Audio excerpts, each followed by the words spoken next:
Have you ever stopped to wonder if the most perfect, efficient, high-tech school would actually be, well, fun? It's a great question, and Isaac Asimov was asking it all the way back in 1951 in a short story that honestly feels like it could have been written yesterday. So let's jump into this incredible story about the future of school, the fun they had. Right away, we're not in 1951, and we're definitely not in our time. The story just drops us, bam, right into the future with a simple diary entry from our main character, an 11-year-old girl named Margie. The date is May 17th, 2157. And get this, here's what she wrote. Today, Tommy found a real book. Now, before we even get to that book, let's paint a picture of Margie's world. Her school isn't some building she has to travel to. Nope, it's a room right in her house, just packed with screens and wires and slots. For her, school is this super high-tech, totally personalized, and completely lonely experience. And this is just normal for her. So what exactly is this school in the house really like? Let's take a closer look at what education looks like in the year 2157. When her friend Tommy tells her that the old book he found is about school, this is her gut reaction. Just pure disgust. And this isn't just, a bad mood. The story makes it so clear. Margie genuinely, deeply hates her school. And you have to wonder, why? Well, here's Exhibit A. Meet her teacher.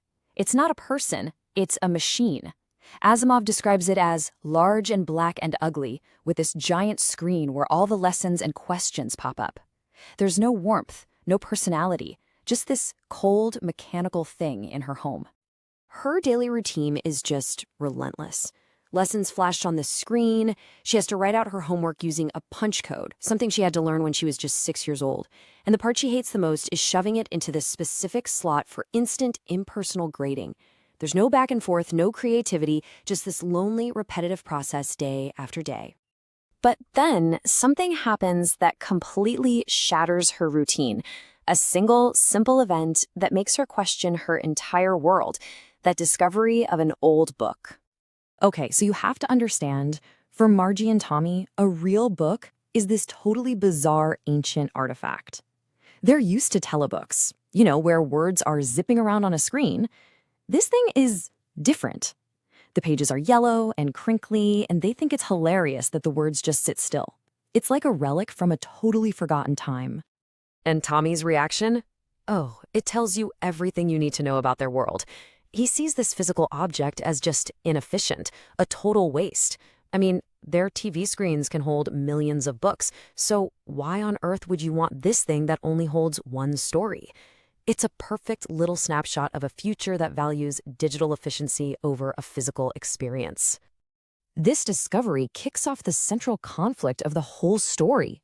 As Margie starts to learn about what these old schools were actually like, she sees this huge difference between her world and the past, specifically the difference between a machine and a human teacher.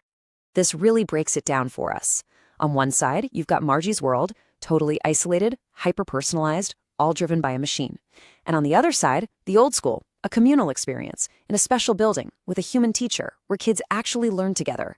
The key difference here isn't just the technology, right? It's the huge contrast between being alone and being together. You can almost see the wheels turning in Margie's head. She starts picturing it. A room full of other kids, all learning, maybe even laughing together. And there's a real, live human being at the front of the room talking to them. It's a completely alien concept to her. And all of a sudden, it sounds amazing.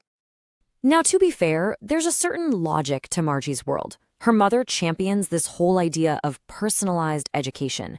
She argues that a machine can be perfectly adjusted to fit each child's individual mind. And the story doesn't say that's a bad idea, but it really forces us to ask, is perfect customization the only thing that matters in school? And that question leads us right to the final section and the ultimate lesson of the story, which is hiding in plain sight, right there in the title, The Fun They Had. At the end of the story, we're right back where we started. Margie is in her schoolroom. The mechanical teacher is trying to teach her about adding fractions, but her mind, it's a million miles away. It's back in the past, thinking about those kids from centuries ago. She finally gets it. She's putting all the pieces together. The fun wasn't about the subjects or the tests. It was about community. It was about all the kids from the neighborhood coming together, laughing and shouting in the schoolyard, sitting together learning the same things so they could actually help each other with their homework. It was about going home together. It was the shared human experience of it all. And this is her final, really powerful thought. More than anything else, this was the magic ingredient. The teachers weren't just machines spitting out information. They were people. You could talk to them, interact with them. That human connection, that was the core of the fun. You know, Asimov wrote this story over 70 years ago, long before the internet or AI tutors were even a dream. And yet, his central question is more urgent for us today than it ever was for him.